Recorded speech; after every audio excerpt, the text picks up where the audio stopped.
అందరికి ఈ వీడియో మేము చాపరాయి వెళ్ళినప్పుడు చాపరాయిలో ఎంట్రన్స్ అవ్వగానే అక్కడ స్టార్టింగ్ లో చాలా మంది ఉంటారు రెడీ అవ్వండి అని. నేను స్టార్టింగ్ లో ఇంట్రెస్ట్ చూపలేదు కానీ తర్వాత అక్కడ అందరూ రెడీ అవి ఫొటోస్ తీసుకుంటుంటే నాకు కూడా ఇంట్రెస్ట్ వచ్చింది. వాటర్ లో బాగా ఆడేసుకున్న తర్వాత లాస్ట్ లో రెడీ అవ్వడానికి వెళ్ళాను. ఈచ్ పర్సన్ కి 150 రూపీస్ తీసుకుంటారు.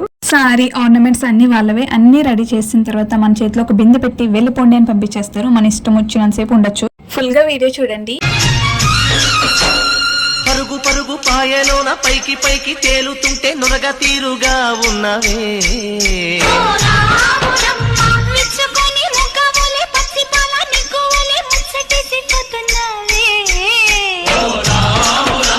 వాగుల్లో ఒక్కల్లో ఆ సేలల్లో ఆ మూలల్లో వాగుల్లో ఒక్కల్లో ఆ సేలల్లో మూలల్లో నువ్వు పచ్చంగుండాలే నువ్వు పదులంగుండాలే భూమి తల్లి సాక్షిగా సేమంగుండాలే.